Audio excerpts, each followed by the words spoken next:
안녕하세요. 캔들피그와 김하백의 나불대화 시간입니다. 오늘은 중요한 문제임에도 현재 우리 관심 밖에 있는 미국 국채의 장단기 금리 역전과 관련된 이야기를 해볼 텐데요. 예전에 장단기 금리 역전이 오면 높은 확률로 경기 침체가 오니 했던 거 기억을 하실 텐데, 이 장단기 금리 역전 상황이 비정상적인 상황임에도 불구하고 꽤 오랜 시간 지속되고 있다 보니까 지금이 금리 역전 상황이라는 걸 깜빡하고 계셨던 분도 아마 계실 것 같은데요. 근데 최근에 월가의 원조 채권 왕이라고 불리는 빌 그로스가 현재 금리 역전 현상이 조만간 해소될 거라는 그런 언급도 했고요. 올 초 이른 시점에 기준금리 인하 기대감은 좀 약해졌지만 그래도 연준이 기준금리 인하를 하게 되면 단기금리가 다시 낮아져서 금리 역전 현상이 해소될 거라는 그런 말도 나오고는 있습니다. 자, 그러면 금리 역전 현상이 해소되고 나면 실제로 어떤 일이 벌어질까요? 한번 들어보도록 하겠습니다. 반갑습니다, 김하백님.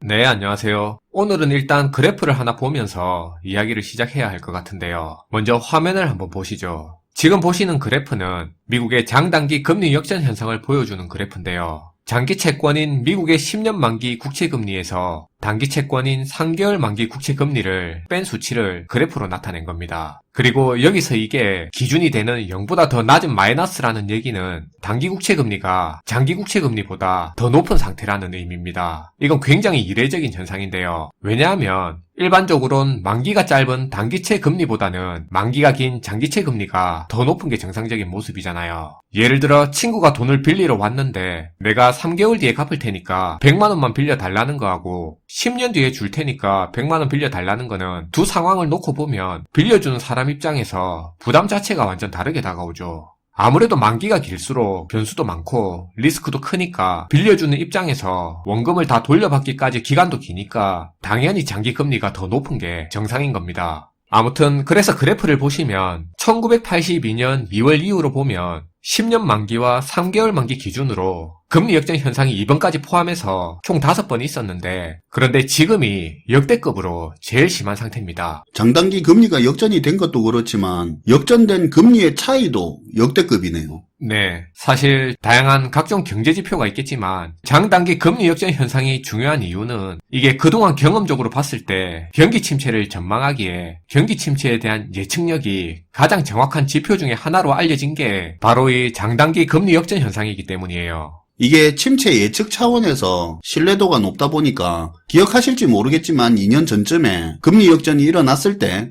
경기 침체 리세션의 앞글자를 따서 R의 공포니 하면서 이야기가 많았었잖아요. 네. 의문 가지는 분 계실까봐 참고 삼아 말씀드리면은 장단기 금리차 이야기할 때 투자 시장에서는 10년물과 2년물을 주로 비교하는데요. 과거 영상에서도 알려드린 바 있지만 10년물과 2년물 비교는 금리 역전 빈도수도 많고 침체 예측 신뢰도 측면에서는 이것보다 10년물과 3개월물을 비교하는 게 신뢰도가 더 높아서 지금 10년물과 3개월물 금리 차이를 보여드리는 거예요. 사실 예전만 하더라도 원래 10년물과 3개월물 간의 금리 차는 크게 주목받지 못했었는데요. 근데 과거의 통계 데이터를 쭉 보니까 1950년대 이후로 경기 침체가 발생하기 전에 단 한 번도 안 빼놓고 이 10년물과 3개월물 간의 금리 차에서 역전 현상이 일어났다는 게 확인됐습니다. 그러면서 이 방법이 경기 침체를 예상하는데 정확도가 되게 높다고 해서 더 인정받게 됐고요. 대신에 투자 시장에서는 10년물과 3개월물 간의 금리 역전보다는 10년물과 2년물 간의 금리 역전 현상이 상대적으로 조금 더 빈번하게 발생하다 보니까 아무래도 자주 발생하다 보면 신뢰도는 좀 떨어질 수 있겠지만 그래도 정책금리에 보다 민감하게 대응할 수 있으니까 단기 2년물 금리를 더 챙겨보는 경향이 있는 거죠. 아무튼 침체를 예측하는 목적에서는 3개월물로 보는 게 더 유의미하니까 지금 이걸로 본다는 거죠. 네, 그래프에서 회색으로 음영 처리된 기간이 경기 침체 기간인데 요거 기억하시고 보시면 되는데요. 실제로 화면의 그래프에서도 확인되는 것처럼 1989년에 미국에서 장단기 금리 역전 현상이 발생하고 나서 1990년에 경기 침체가 발생하게 되고요. 2000년에 발생한 장단기 금리 역전 현상도 똑같습니다. 2001년에 IT 버블 붕괴로 경기 침체가 생겼죠. 그리고 2008년에 일어난 글로벌 금융위기도 2006년에 시작된 금리 역전 현상이 한 10개월 정도 지속되고 나서 발생하게 됐습니다. 지난 팬데믹 사태 전에도 금리 역전 현상이 있었고요. 그런데 여기서 이제 제가 오늘 금리 역전 현상 얘기를 꺼낸 이유가 이 금리 역전 현상에서 중요한 두 가지 포인트를 알 수 있기 때문입니다. 다시 화면의 그래프를 한번 보시죠. 자세히 보시면 장단기 금리 역전 기간이 이게 길면 길수록 이후에 오는 경기 침체 기간 역시도 같이 더 길게 나타나는 걸 알 수가 있습니다. 아, 그런 경향이 있네요. 네. 89년 5월에 금리 역전이 시작되고 나서 89년 12월까지 7개월 동안 금리 역전 기간이 진행이 됐는데 이때 이후에 경기 침체가 90년 7월부터 91년 2월까지 8개월 동안 지속됐습니다. 뒤이어 2000년의 금리 역전 같은 경우에도 2000년 7월부터 2001년 1월까지 금리 역전 기간이 7개월 동안 진행됐는데요. 이때도 이후에 경기 침체가 8개월 동안 지속이 됐어요. 자, 그럼 이제 다음은 글로벌 금융위기 때인데요. 글로벌 금융위기 때를 보면 이때는 금리 역전 기간이 2006년 7월부터 2007년 5월까지 11개월 동안 금리 역전 기간이 좀 많이 길었었습니다. 그러니까 뒤에 경기 침체 기간 역시도 2007년 12월부터 2009년 5월까지 1년 반 동안 그러니까 18개월이나 지속이 됐어요. 그리고 지난 팬데믹 때 같은 경우는 팬데믹이 발생하기 전인 2019년 10월 중순까지 2019년도 그때 경제가 되게 안 좋았었는데요. 이때 5개월 동안 금리 역전이 발생하고 나서 뒤에 2020년 2월 초부터 5월 말까지 4개월 동안 경기 침체가 왔습니다. 그러니까 금리 역전 기간에 비례해서 경기 침체가 지속됐다는 거고요. 과거에 겪은 경험적인 사실이 지금까지 다 그렇게 나왔다는 겁니다. 그런데 그런 기준에서 보면 현재 금리 역전 현상이 되게 심각한 게 보이는 것처럼 금리 역전 현상이 재작년인 2022년 10월 말에 시작된 이래로 지금까지 15개월을 넘게 계속 지속되고 있다는 겁니다. 이게 지금 과거의 금리 역전 기간하고 비교해서 봤을 때 상대적으로 굉장히 오랜 기간 동안 이어지고 있다는 겁니다. 게다가 지금으로서는 이 비정상적인 금리 역전 현상이 언제 끝날지 가늠할 수 없다는 것도 이게 문제고요. 그리고 여기에 지금 화면에서 확인이 되잖아요. 금리 역전 현상 자체가 역대급으로 가장 깊게 심하게 진행되고 있는 문제도 있습니다. 그러니까 여기서 이제 나올 수 있는 결론은 나중에 언제가 되든 금리 역전 현상이 끝나면 경기 침체가 올 가능성이 되게 큰 건데 과거의 경험적인 사례로 봤을 때요. 그런데 그렇게 올 경기 침체가 우리 생각보다 엄청 길게 갈 수 있다는 겁니다. 이 금리 역전 기간이 길어질수록요. 단정 지을 수는 없는 부분이긴 한데 과거 경험 기준으로만 그냥 그렇게 대충 감만 잡는다고 치고 당장의 금리 역전 상황이 끝나도 거의 2년은 침체 기간이 올 거라고 생각할 수도 있는 거겠네요. 그쵸. 과거보다 침체 기간이 더 길어질 확률이 높은 거죠. 그리고 여기서 또 중요한 포인트는 이 부분을 오해하면 안 되는 게 그래프에서 경기 침체 구간을 음영 처리한 것처럼 그렇게 경기 침체가 이때부터 시작하고 이게 그렇게 어느 시점부터 딱 끊어서 시작되는 게 아니잖아요.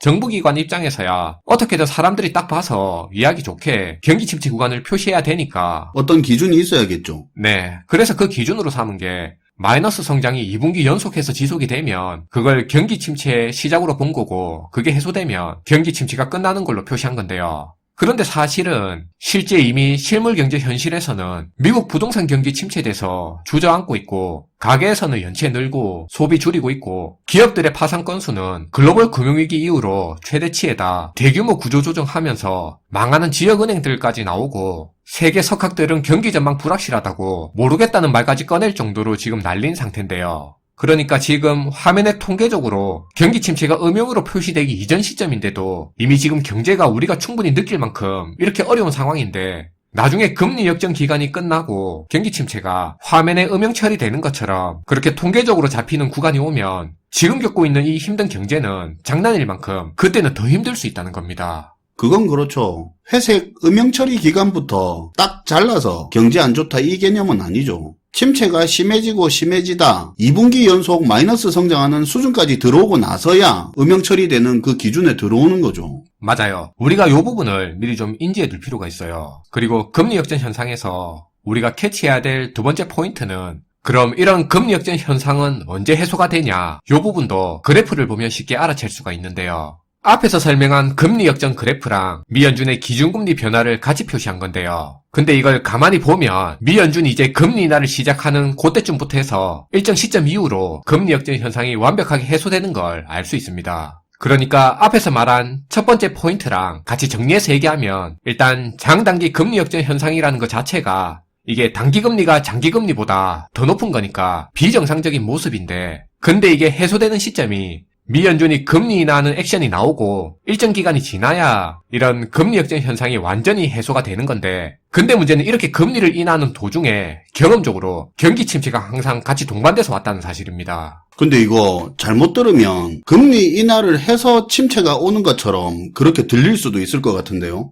그럼 정리를 한 번 더 하자면 금리 인하를 해서 그러니까 금리 인하 때문에 경기 침체가 일어난다는 말은 당연히 아니고요. 앞에서도 말했지만 실질적인 침체는 이미 금리 역전 시기에 점점 드러나 있는 거고 그게 정도가 심해질 때 결국 금리 인하를 하게 되는 겁니다. 그러니까 순서상 금리 역전 현상이 생기고 다음에 기준금리를 내리고 그리고 시차를 두고 경기 침체가 심해지는 흐름인 거지 금리 인하를 경기 침체의 원인으로 보면 안 되는 거죠. 연준이 금리 인하 기조를 가져가는 중에 장단기 금리 역전이 해소되는 현상이 그냥 나타나는 거죠. 그쵸. 그리고 영상 초반에 캔들피그님이 잠깐 언급한 부분인데 이번에 월가의 한 채권 거물이 SNS에서 장단기 금리 역전 상황이 조만간에 정상화될 거라고 이야기를 했잖아요. 짧게 이야기는 했는데 이 사람이 장단기 금리 역전이 곧 해소될 거라고 그렇게 말한 게 뭐 침체를 염두에 두고 한 말이 아닐 수는 있겠지만 어쨌든 금리 역전 해소 이후에 과거 경험으로 봤을 때는 침체가 더 가까워졌다는 이야기도 될 수 있겠네요. 네, 과거의 경험적으로 보면 그렇죠.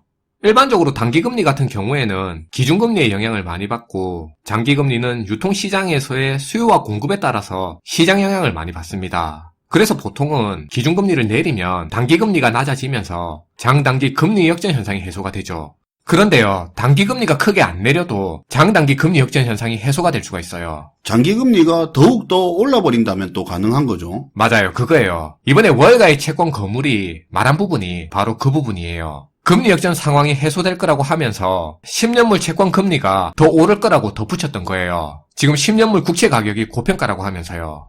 어쨌든 과거에 드러난 결과로만 본다면 본격적으로 심한 경기 침체는 장단기 금리 역전 현상이 해소된 이후에 나타나는 것은 맞습니다. 물론 이번에도 과거처럼 그렇게 똑같이 반복된다는 보장은 없겠지만 아무튼 높은 확률로 그렇게 진행될 가능성이 큰 거는 사실이죠.